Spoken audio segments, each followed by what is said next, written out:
10-minute drill. This is a big one. Is brought to you by All Pro Roofing. AllProRoofingLLC.com on 1010XL. Let's go, let's go, let's go. Hit it.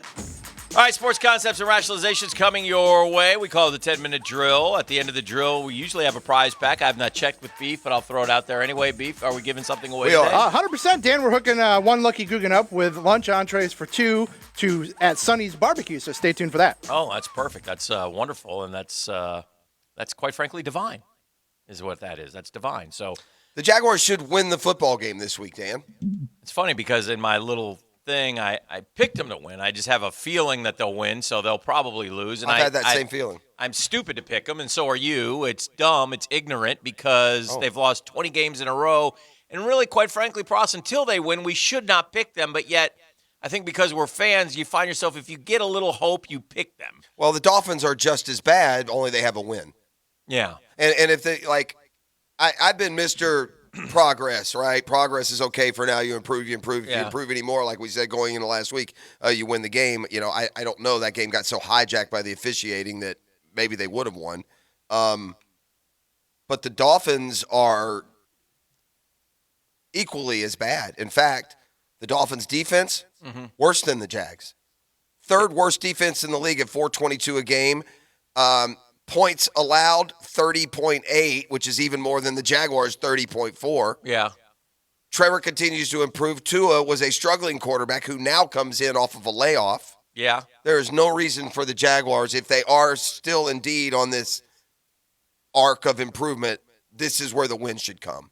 I mean, it's not going to get any easier, Dan. No. The next game's not easier to win. Well, they got a bye week and then Seattle? Right. Well, the next game isn't easier. Yeah. That's not good, bro. No. So this is a game that you got to go win, and I think they will. Okay. I do. Now, like you said, the problem with this football team is what you think they're going to do, they often don't, unless you think they're going to lose. Yeah. But I think this is a week where it's I think last year we thought the Jags would beat the Dolphins, too, at home on a Thursday night, and the Dolphins spanked us. Yeah. And so, but that team last year was getting worse as the season went on, and this one to this point, even though honestly, Jeff, that was sort of the first big turning point. Yeah. Because they we played well the week won before. The first game. We lost to Tennessee by 3. We're fine. Yeah. Let's go win this. We'll be 2-1 on our way, and that did not occur. I would imagine, and I'll just look at it real quick, and again, lots of things changed from one season to the next. But I would imagine that last year the Miami Dolphins defense was down kind of middle of the pack. Their Jaguars bad. I mean, last year they gave up 21 points a game. This year they're giving up 30. So it's not the same Dolphins team either. But look, I'm sure they are looking at a turning point in their season. Right. They need to go get a win. But I do think, even though I said before last week's game. Such a big game for Tua, too, because if he goes out and has a bad game, a stinko game. It's too late anyway. Herbert's already. Well, that's a fact, but I'm telling you, the drumbeat will start louder and louder for Deshaun Watson down there. I don't know if is there any scenario you see Tua as the starter in Miami next year? They're going to get Deshaun Watson. Again, it's a year and I know. 3 games. I know. 2 games. I mean, we got to let him play. Let's see what he can do. I'm not saying it's a tactic that we would necessarily employ, but you can feel what's happening in Miami. You feel like they aren't willing to give him more than whatever they've seen so far, depending on what happens this year. Yeah. It didn't help they got off to such a sluggish start. I mean, 50% passing, pretty much. And, but again, the Jaguars certainly are vulnerable. And we now learn that Miles Jack won't play this week. He did not make the trip. They're already without Brandon Linder. You could argue that Miles Jack and Brandon Linder around NFL circles considered to be the 2 best veteran players on the team. That's not good. Right? You're missing both of them. Got to continue to feed James Robinson, who, despite being AWOL basically the first 2 weeks, there he is again, 4th in the league in rushing. Yeah. Even more than that, Hick, did you realize good for him how good he's, like, from a big play standpoint? Yeah, no. I look, I've always said he'll never have a long touchdown, and he almost had one Sunday at 58-yarder. He got caught from behind, which he generally will, but if that had been inside the, it was a midfield, he would have been gone. So listen, look, it is what it is. You say he gets caught, and that's kind of the reason that you want a more explosive back. But careful what you wish for. That 58-yard run, the third longest run by a running back in the NFL this year, longer than anything Nick Chubb's had, or Ezekiel Elliott, or Joe Mixon, or Kamara, or anyone. Yeah. The only two running backs that have a longer run were Melvin Gordon, who had one real long one, and Derrick Henry had a 60-yarder. Well, if the staff didn't believe in him before, they better believe in him now. And he's been outstanding. I think what's interesting though about Robinson, as I said, he's fourth in the league in rushing overall. He has the third longest run this year. Big plays, runs of 20 or more yards. He's tied for third. Only Chubb and Lamar Jackson have more than James Robinson. He's had 3 of those. When it comes to rushing for first downs, even though they haven't featured him prominently enough, he's 5th in the NFL. And again, this is basically playing 4 games. They didn't play him week 1. Yeah. So continue to pound that kid the ball, and then off of play action, take advantage with Trevor, who, again, just continues to be more and more seasoned to me. Yeah. So anyway, it's a great opportunity for the Jags for sure, and it's a football team that desperately needs a win. And I tell you what, man, you fly back from London with a W, it can energize and get you going and get you into the bye week, with some good thoughts. And because you're right, this is the end of the quote easy part of the schedule. Well, and it doesn't matter what you feel. It doesn't matter how much Urban Meyer loves his locker room. It doesn't matter how much the players are still, on board with Urban Meyer. It doesn't matter if Trevor's getting better. It doesn't matter if you're improving statistically. It doesn't matter if you win the turnover battle. Right. You got to win a game. Got to win. You're going to be overpowered with that goose egg in the left column until you can. Everything else can. Right. Yeah. You can be 1-7, and we can be excited about what we're seeing. But if you're 0-8.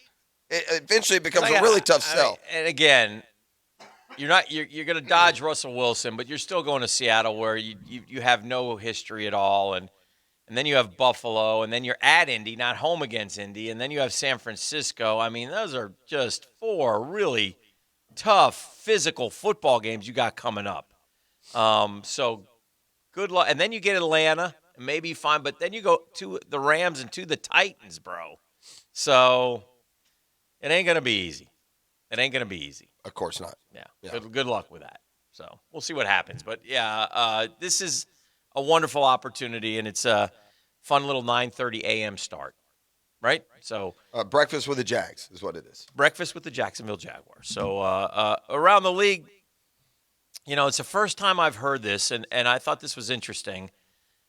Everybody always does lists of the top quarterbacks and these top quarterbacks, and whenever we did the top quarterback in the last, 3 years, who do we always seem to start with? Aaron Rodgers, Patrick really. Mahomes. Yeah, and everybody else, I thought.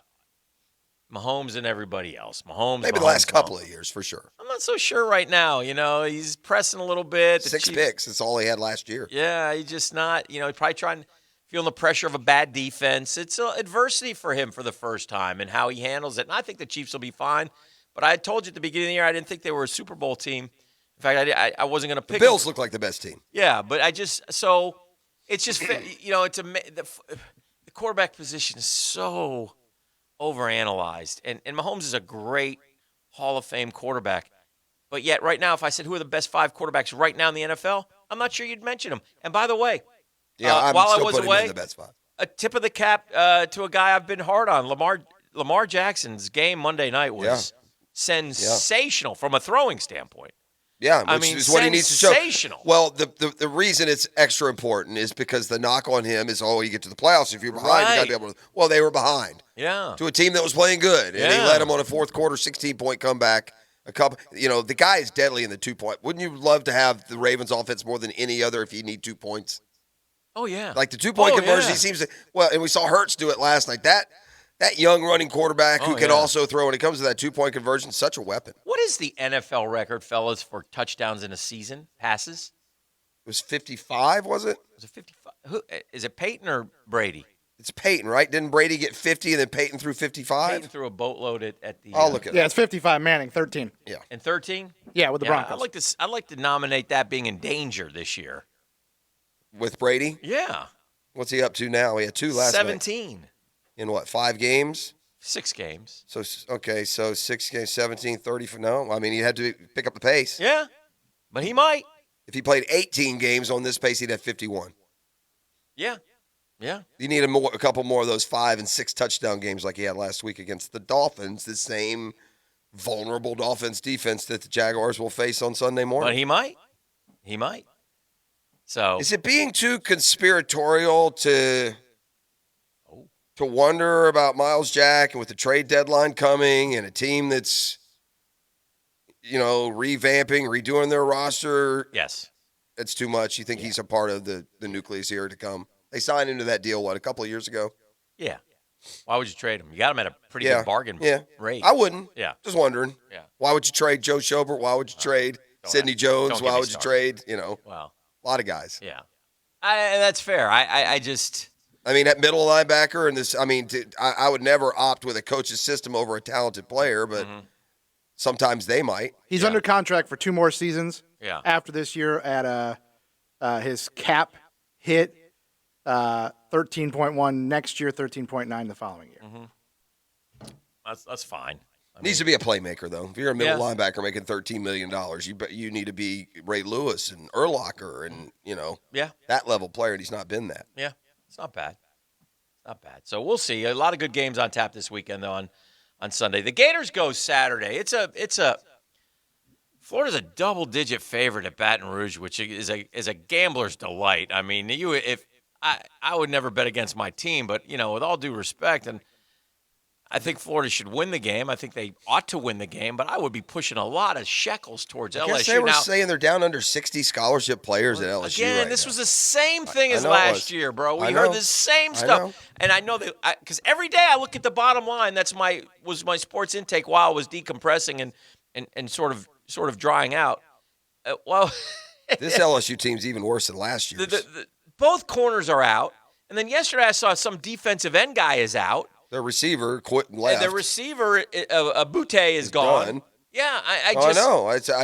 That's why they're a double-digit favorite. I really believe, Dan, they're going to beat them like a double-digit. I'm not going to play it. Yeah. I think Florida will win the game 38-17. Yeah. Well, you told me they were going to beat Kentucky. Well, of course. I thought they would. I'm not, I'm just. I don't feel that way at all because it's LSU. I will always, and I'm glad it's at noon. I'd rather it be at noon. I know the players are probably disappointed. They probably want to play under the lights in front of a packed house and. I guess Eddie O is going to be on the major hot seat. They say he's done after the year. That's what the beat writers out there believe. Yeah, because he's 8-7 right now since he won a Natty. Go Tigers. Yeah, and he's got Florida, and then by the way, they've lost 2 in a row. The Auburn loss was painful. It wasn't terrible, and they win that Auburn game. It's a complete different narrative, right? Because after losing at UCLA, which it turns out was a bad loss, they won 3 straight, including a win at Mississippi State, which beat Texas A&M. But then that Auburn scoring late to lose that game, then they turned around and got boat raced by Kentucky, and that's what makes you think, gosh, they're terrible. Right. Well, they got the Gators, then they're at Ole Miss, then they're at Alabama, and then they got Arkansas. It's a problem with having a slow start in the West. Yeah, they may go, and then they finish with that Louisiana Monroe, but then they got Texas A&M. I mean, they may go 4-8. Yeah, and I'll say this about LSU too, and this is where we fell into this last year. Well, this guy's out, this guy's out. Yeah, LSU has good football players. Yeah, they recruit well. I'm not. So maybe this guy's out, but guess what? Somebody else is going to emerge tomorrow afternoon. It seemed like last year they were hungry though, and guys were trying to earn their spot. And now it seems like they bailed. So that can make a difference in the mindset. But I don't know. I listen. I'm not taking it for granted. But I feel more because of what LSU has been unable to do. And Kentucky's not winning because of their offense, Dan. They have 42. 42. Yeah. I mean, Kentucky didn't have barely 150 yards against the Gators offensively. Well, again, that's fine, but the boys better be ready to go. 100%. The boys better be ready to go. There's not a lot of basically – here we are in October, and the SEC East will be decided this month, but it'll be by Kentucky and Georgia tomorrow. Mm-hmm. And Georgia's going to wallop them, too. Well, if they are going to wallop them, then what does that say about Georgia, and what does that say about Kentucky? Georgia is the real deal, and Kentucky is good, just not beat great. Florida and LSU back-to-back. Yeah. Well, what do you consider a wallop? Like, I consider Kentucky scoring like 6 points. Not going to end it's well. 31-6. I mean, that's a wallop. Yeah. You're confused me. You agree they're going to get walloped, or you don't? I don't know. You know what Georgia's given up team defense as scoring defense? Not much. 5.3. Yeah. 5.3. You know what Alabama, who led the SEC in points defense last year, gave up? 19. Yeah. I mean, they are playing at a historic level defensively. Now, who has been able to test that? Florida will by far be the biggest offensive test they face. But if you expect a team giving up 5 a game to suddenly, give up 35. 35, Yeah. fat chance.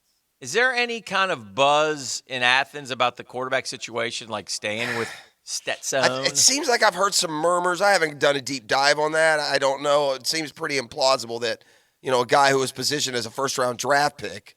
Like, who plays Saturday? This Saturday. I think Bennett plays. I think Daniel still is using the injury. I don't. Something weird about him, isn't there? Yeah, I mean, so it was last year there was injury that stayed, and now this year there's an injury that's staying. I don't believe that. I don't. I believe it's something amiss again going on, and I don't know. I think that JT Daniels obviously has the bigger upside, but Stetson Bennett may play more to the Kirby Smart's liking. He doesn't make mistakes. He's mobile. He runs the ball. I don't know. So I just wonder. David Pollock is pretty in tune with the program, right? The former Georgia Bulldog. He weighed in. And what'd he say? He was on the, Chuck Oliver is one of those He's on down south college football on here, talk Beef? shows. He's on our station. Yeah. He is? Yeah. When is the Chuck Oliver show? Late night. Evenings, yeah, late Okay. night. Well, there you go. I hear him on the drive home at times. Correct. Yeah.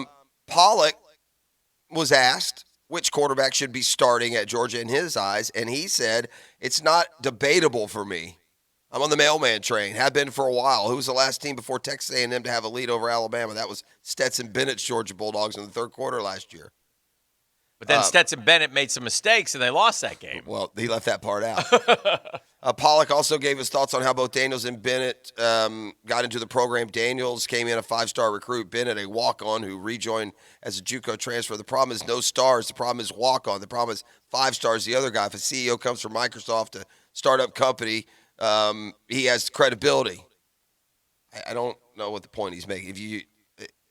Doesn't the Stetson Bennett performance against Florida mean something? That's the last time he played a bona fide contender, and he wasn't good. Mm-hmm.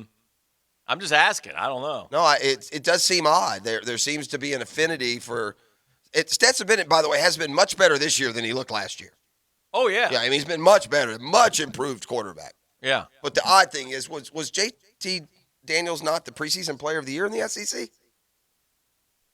If he wasn't, he's a Heisman candidate. Yeah, I think so he it may doesn't be. matter. Right. I mean, So, yeah, that's strange. But it's that Georgia defense that's just been Quickie suffocating. 1-to-1 financial poll. Who should start for UGA quarterback, Bennett or Daniels? Quickie ball, boom, just out there. It's out there. Put out there I Twitter. wonder what Georgia fan wants. That's probably what matters more. Right? Yeah. Well, what matters more is what Kirby, by the way, I don't know if you saw it last night. I was watching a little high school football on the Deuce also. Choppered into the North Gwinnett. During the game? No, right before. Big old chopper landing. I don't know where Dan was. To the North Gwinnett. Who did they play? Colquitt County? No, it was somebody with a quarterback who's going to Missouri. And they were 7-0. North Gwinnett was 3-4. North Gwinnett was hanging with them for a little while, but the other team. Who was he pulled there away. to visit?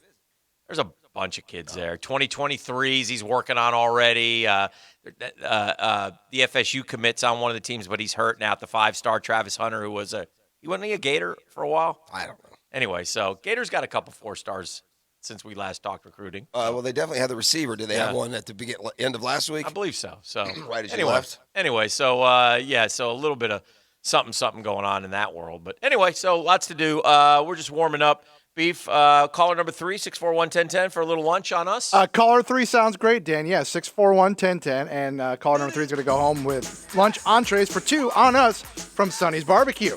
It's a GFL Friday. That's Green for Life, formerly known as All-American Roll-Off and Recycling. They take over that outstanding business, making a difference on your job site. It's Green for Life. Contact